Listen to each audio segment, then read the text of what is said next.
എല്ലാവർക്കും നമസ്കാരം. പുതിയൊരു വീഡിയോയിലേക്ക് സ്വാഗതം. ഇന്ന് നമ്മൾ കപ്പയും ചിക്കനും ഓട്ടോ വെക്കുന്നത്. എല്ലാവർക്കും ഇഷ്ടപ്പെട്ട കപ്പയും ചിക്കനും എങ്ങനെയാണ് തയ്യാറാക്കാൻ നോക്കാം. ഞാനിവിടെ എല്ലില്ലാത്ത ചിക്കനെ എടുത്തേക്കുന്നത്. എല്ലുള്ള ചിക്കനാണെങ്കിലും കുഴപ്പമില്ല. നമുക്കൊന്ന് മസാല തിരുമ്മി വെക്കാം. ഇഞ്ചി വെളുത്തുള്ളി പേസ്റ്റാണ് 1 ടേബിൾ സ്പൂൺ എടുത്തേക്കുന്നത്. 1/2 ടീസ്പൂൺ മഞ്ഞൾപ്പൊടി, 1/2 ടേബിൾ സ്പൂൺ കാശ്മീരി ചില്ലിപ്പൊടി, 1/2 ടീസ്പൂൺ ഗരം മസാലപ്പൊടി, 1/2 ടീസ്പൂൺ കുരുമുളക് പൊടിയൊക്കെ കൂടി ചേർത്ത് നമുക്ക് നല്ലതുപോലെ തിരുമ്മി വെക്കാം. ഇനി നമ്മുടെ ചിക്കൻ്റെ അളവനുസരിച്ച് മസാലപ്പൊടികൾക്കൊക്കെ വ്യത്യാസം വരുത്താം. നമ്മുടെ ടേസ്റ്റിനനുസരിച്ചും വ്യത്യാസം വരുത്താം കേട്ടോ. ഏകദേശം 1 കിലോയോളം ചിക്കൻ ഞാൻ എടുത്തേക്കുന്നത്. അതിൻ്റെ അളവാണ് ഞാനീ പറഞ്ഞേക്കുന്നത് കേട്ടോ. ഇനി നമുക്കിത് ഒന്ന് വറുത്തെടുക്കാം കേട്ടോ. വറക്കണ്ട, നല്ല ഫ്രൈ ആക്കണ്ട, എണ്ണയിലിട്ടൊന്ന് ഒന്ന് വേവിച്ചെടുക്കാം, അത്രയേ ഉള്ളൂ. വറുത്തതിൻ്റെ വല്ലാതെ ഡ്രൈ ആക്കി കളയരുത്. എന്നാൽ ഡ്രൈ ആവുന്നതിന് മുമ്പ് നമുക്കിത് കോരിയെടുക്കാവേ. ഇനി നമുക്ക് 2 സവാള അരിഞ്ഞത് വേണം. വലുതാണ് 1 സവാള മതിയാവും. ഒരു ചെറിയ കഷ്ണം ഇഞ്ചി അരിഞ്ഞത്, ഒരു 5-6 വെളുത്തുള്ളി ഇങ്ങനെ അരിഞ്ഞതൊരെടുത്ത് നമുക്ക് ഈ ചിക്കൻ വറുത്ത എണ്ണയിലോട്ട് തന്നെ ഒന്ന് വഴറ്റിയെടുക്കാവേ. ഇതും വഴന്ന് വന്നാൽ മതി, നമുക്ക് വല്ലാതെ ഫ്രൈ ആക്കി എടുക്കണ്ട, വഴന്ന് വന്നാൽ മതി കേട്ടോ. നമുക്കിനി 1-2 വേപ്പില തണ്ടോട് ഇതിലേക്ക് ഇട്ട് കൊടുക്കാം. എന്നിട്ട് ഇത് പതുക്കെ ഒന്ന് വഴറ്റിയെടുക്കാം. നല്ലപോലെ സവാള നല്ലപോലെ വെന്ത് വന്നാൽ മതി. ഇനി നമുക്ക് വെന്ത് കഴിഞ്ഞാൽ അതും കോരി ഈ ചിക്കൻ്റെ അകത്തോട്ട് ഇട്ട് കൊടുക്കാം. ഇതൊരു കിടുക്കാച്ചി ടേസ്റ്റാണ് കേട്ടോ ഈ വറുത്തരച്ച ചിക്കന്. ഇങ്ങനെ ഒന്ന് ചിക്കൻ വറുത്തരച്ച് വെച്ച് നോക്കണേ, നല്ല ടേസ്റ്റാണ് കേട്ടോ ഇത് കപ്പയ്ക്ക് മാത്രമല്ല, ചോറിനോ അപ്പത്തിനോ എന്തിനു വേണേലും, ചപ്പാത്തിക്കോ എന്തിനു വേണേലും കൂട്ടാന്നല്ല കേട്ടോ. ഇനി നമുക്ക് വറുത്തരയ്ക്കാൻ വേണ്ടി ഒരു പാനെടുപ്പത്തേക്ക് വെച്ചിട്ട് ഒരു 4 ടേബിൾ സ്പൂൺ തേങ്ങ ചിരകിതിട്ട് കൊടുക്കാം. ഇനി അതിലേക്ക് 1-2 തണ്ട് വേപ്പില കൂടി ഇട്ട് കൊടുക്കാം. നല്ലതുപോലെ ചുവന്ന് വരുന്ന വരെ ഇളക്കണം കേട്ടോ ഇത്. നമുക്കിനി ചേർക്കേണ്ട മസാല എന്നാന്ന് വെച്ചെങ്കിൽ പെരിഞ്ജീരകം ഉണ്ട് 1 ടീസ്പൂണ്, പിന്നെ 1-2 കറുവപ്പട്ടയുണ്ട്, പിന്നെ ഒരു ജാതിപത്രിയുടെ പകുതി എടുത്തിട്ടുള്ള ജാതിപത്രി, അത് മാത്രം ചേർത്താൽ അത്. വേറെ മസാലകളൊന്നും ഇതിലേക്ക് ചേർക്കേണ്ട. ഇതാണ് ഇതിൻ്റെ പ്രത്യേക ടേസ്റ്റ് എന്ന് പറയുന്നത്. നമുക്ക് എണ്ണയൊന്നും ഒഴിച്ചിട്ടില്ല, ചെറുതീയിൽ വെച്ചിരുന്ന് എല്ലാ ഭാഗവും ഒരേപോലെ ചുമന്ന് വറുത്തൊക്കെ ഒത്തിരി കരിഞ്ഞു പോകാതെ നമുക്ക് വറുത്തെടുക്കാം കേട്ടോ. നല്ലപോലെ ഈ തേങ്ങ വറുക്കുന്നത്, ഈ വറുത്തരിക്കുന്നതിൻ്റെ പ്രധാനപ്പെട്ട ടേസ്റ്റിന് നമ്മൾ കരിഞ്ഞു പോകാതെ വറുത്തെടുക്കുക എന്നുള്ള പ്രധാനപ്പെട്ട കാര്യം തന്നെയാണ് കേട്ടോ. ഇത് നല്ല ഗോൾഡൻ കളർ ആകുന്നവരെ നമുക്ക് വറുത്തെടുക്കാം. ഇനി തീ ഓഫ് ആക്കിയതിന് ശേഷം മുളക് പൊടിയും മല്ലിപ്പൊടിയൊക്കെ ചേർത്താൽ മതി. 1 ടേബിൾ സ്പൂൺ മല്ലിപ്പൊടി, ഒരു ടേബിൾ സ്പൂൺ മുളക് പൊടിയും, പിന്നെ കുറച്ച് മഞ്ഞൾപ്പൊടിയും ഇച്ചിരി കുരുമുളക് പൊടിയും കൂടെ ചേർത്തിട്ടുണ്ട് കേട്ടോ. ഇനി വേറെ ഗരം മസാലപ്പൊടിയൊന്നും ഞാൻ ചേർക്കുന്നില്ല കേട്ടോ. ഇനി നമുക്ക് ചൂടാറിയാൽ ഇത് വെള്ളം തൊടാതെ മിക്സിയുടെ ജാറിലേക്ക് ഇട്ട് അരച്ചെടുക്കാം.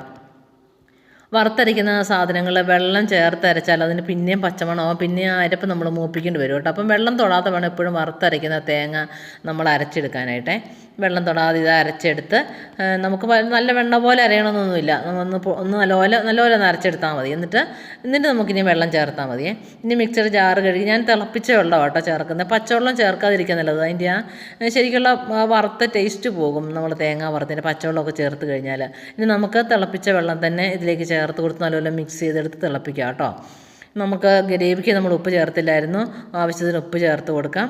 എന്നിട്ട് നമുക്കൊന്ന് നല്ലപോലെ തിളച്ചാൽ മതി. ഇത് ഇനിയും വേറെ പരിപാടികളൊന്നുമില്ല. ഇതിൻ്റെ കുക്കിംഗ് കഴിഞ്ഞു. നമുക്ക് നല്ലപോലെ തിളച്ച് വന്നാൽ തീ ഓഫ് ചെയ്യാം കേട്ടോ. ഇനി അവസാനമായിട്ട് ഇതിൻ്റെ സ്വാദൊക്കെ ക്രമീകരിക്കാൻ വേണ്ടിയിട്ട് നമുക്ക് 1 ടീസ്പൂൺ പഞ്ചസാരയും 1 ടീസ്പൂൺ വിനെഗറും കൂടെ ചേർത്ത് നല്ലപോലെ തിളച്ച് വന്നതിന് ശേഷം തീ ഓഫ് ചെയ്തതിന് ശേഷം ചേർത്ത് കൊടുത്താൽ മതിയേ. വിനാഗറും ഇവിടെ പഞ്ചസാരയും കൂടെ ചേർത്ത് കൊടുക്കുക കേട്ടോ. ചിക്കൻ കറി എങ്ങനെ വെച്ചാലും ഈ വിനാഗിരിയും പഞ്ചസാരയും ലാസ്റ്റ് ഒരു ടീസ്പൂൺ വീതം ചേർത്ത് കൊടുക്കുമ്പം ഒരു സ്വാദൊക്കെ ക്രമീകരിക്കാൻ നല്ലൊരു ടിപ്പാണ് കേട്ടോ.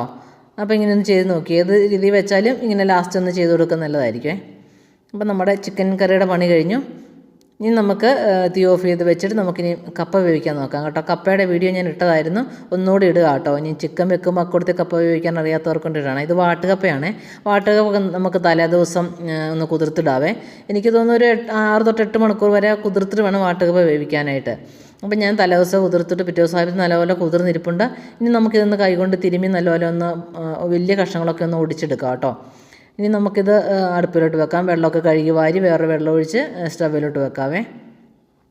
അതൊന്ന് നോക്കി നിൽക്കണം, പക്ഷേ വെന്ത് പോകരുത്. കപ്പയുടെ വേവ് വളരെ പ്രധാനപ്പെട്ട കാര്യം കേട്ടോ. വാട്ടുകപ്പയുടെ വെന്ത് പോകരുത്. വെള്ളം വെന്ത് കഴിഞ്ഞാൽ പിന്നെ അതിൻ്റെ ആ വെള്ളമെല്ലാം അതിൻ്റെ സ്വാദ് മാറും. അപ്പം നമുക്ക് വെന്താൽ മതി. വെള്ളം വേക്കുന്നതിന് മുന്നേ തന്നെ ഒന്നുകിൽ വെള്ളത്തിൽ നിന്ന് കോരി മാറ്റാം, അല്ലെങ്കിൽ അത് വെള്ളം ഊറ്റിക്കളഞ്ഞ് വേണം ഇനി അരപ്പിടാനായിട്ടേ. അപ്പോൾ ഇങ്ങനെ അതിൻ്റെ വേവ് ഞാൻ പറഞ്ഞില്ല, വളരെ പ്രധാനപ്പെട്ട കപ്പയുടെ വേവ് നോക്കി വേണം വേകാനായിട്ട്. കുക്കറിലൊന്ന് വെച്ച് വല്ലാതെ വിസിലടുപ്പിച്ച് വേവിച്ച് കളയരുത്. ഒരു 5 മിനിറ്റ് തിളച്ചാൽ മതി, അപ്പോഴത്തേനും വെന്തോളൂ. ഇത് ഇപ്പോഴത്തെ പെട്ടെന്ന് വേകുന്ന കപ്പയല്ലേ. ഇനി നമുക്കിതിലേക്ക് കുറച്ച് ഉപ്പിട്ടൊന്ന് കുടഞ്ഞെടുത്ത് വെക്കാം കേട്ടോ. ഉപ്പ് നമുക്ക് ഇതിലേക്ക് ഇട്ടൊന്ന് കുടഞ്ഞെടുത്ത് വെക്കാം. ഇനിയും നമുക്ക് ഗ്രേവി തയ്യാറാക്കാൻ വേണ്ടിയിട്ട് തേങ്ങ ഒരു 3-4 ടേബിൾ സ്പൂൺ തേങ്ങ എടുത്ത് ചുവന്നുള്ളിയും കാന്താരി വയലറ്റ് കാന്താരി ഇട്ട് കൊടുത്ത് ഞാൻ വേപ്പിലയും കൂടി ഇട്ട് കൊടുത്ത് നമുക്കൊന്ന് അരപ്പ് ഒന്ന് ഒതുക്കിയെടുത്താൽ മതി. വല്ലാതെ അരച്ച് കളയരുത്. ഒന്ന് മിക്സ് ചെയ്തെടുക്കുക അരപ്പ് തേങ്ങയും ഈ ഉള്ളിയും മുളകും കൂടെ.